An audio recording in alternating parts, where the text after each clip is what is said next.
Ego le cachalot, un gros cétacé autant maladroit qu'attendrissant dont on suit les aventures depuis 2013 au travers de 2 albums et sur scène. 4 chanteurs et musiciens, la troupe Ego le cachalot et les petits bulots fait escale à Équeurdreville ce week-end.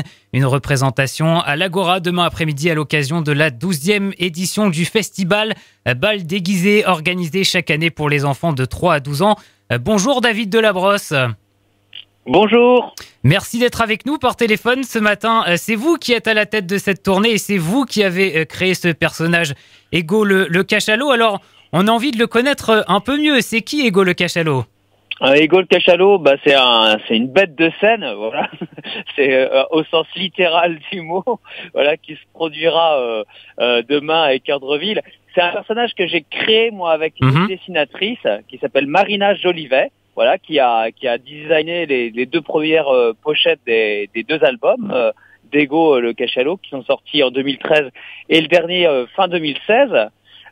Par contre, elle a passé la main à un nouveau dessinateur pour le livre-disque qui sortira du coup fin mai prochain. Du coup, un livre-disque qui regroupe les chansons en live, en concert justement de Ego le cachalot.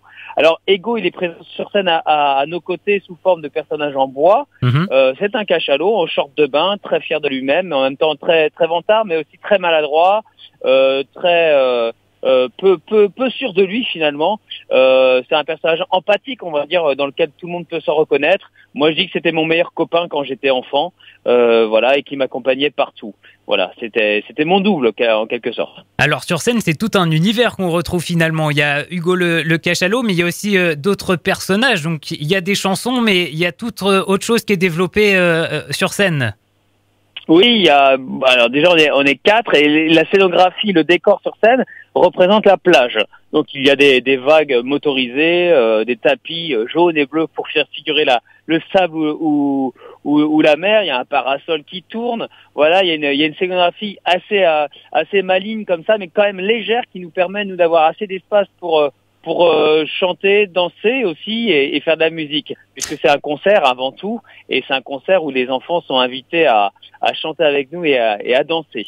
Justement, voilà. Donc, David Delabrosse, vous êtes artiste, pourquoi avoir choisi de faire un spectacle destiné aux enfants ?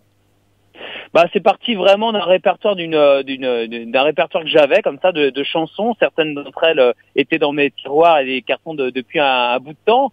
J'ai proposé ces textes donc à cette illustratrice Marina Jolivet qui en a tiré donc un dessin, notamment ce cachalot que j'ai prénommé Ego et que j'ai trouvé vraiment très réussi.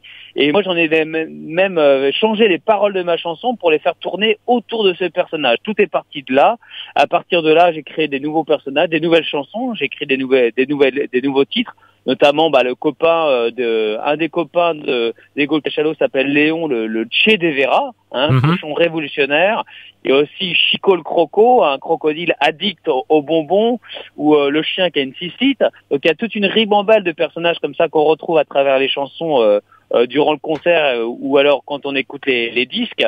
Mais c'est adressé aux enfants, mais on sent très bien qu'à travers ces personnages sont dépend aussi pas mal de caractères humains dans lesquels beaucoup d'adultes peuvent se reconnaître. C'est pour ça qu'il y a pas mal de blagues et de second degré adressées également aux parents qui accompagnent les enfants. Oui, parce que c'est aussi pour les parents. Et je sais d'ailleurs que vous avez à cœur d'adresser des messages. Il y a notamment l'une des chansons avec un personnage qui s'appelle Jacques le Dormeur. C'est un crabe. Cette chanson, elle parle d'environnement et de pollution. C'est bien ça ?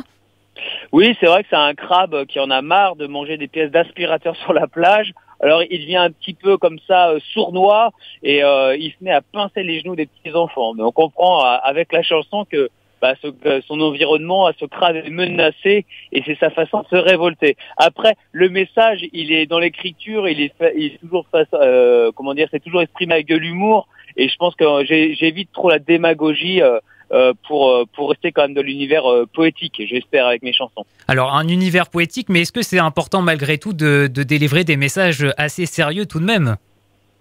Oui, des messages, après, je pense que c'est important d'exprimer sa vision de voir les choses. Après, les enfants, comme les parents, en font ce qu'ils veulent.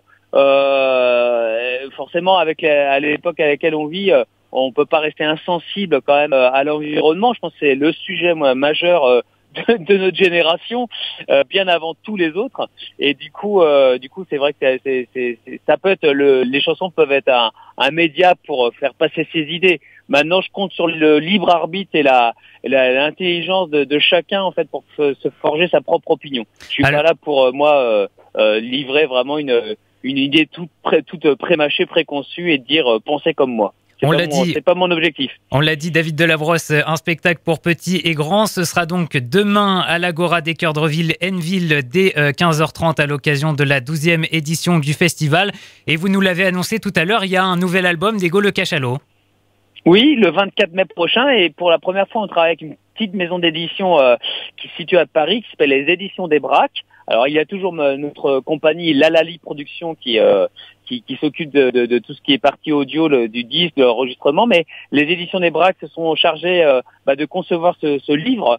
Donc c'est la première fois qu'on fait un livre disque et on a reçu nous les dessins, on les connaît déjà et ça va être très très sympa. Voilà, c'est Jean-Louis Cornelba, le nouveau dessinateur qui travaille avec nous pour l'occasion. Et merci d'avoir été avec nous ce matin, David Delabrosse. Bon courage, bonne prestation demain sur la scène de l'Agora. Voilà, un grand merci à vous.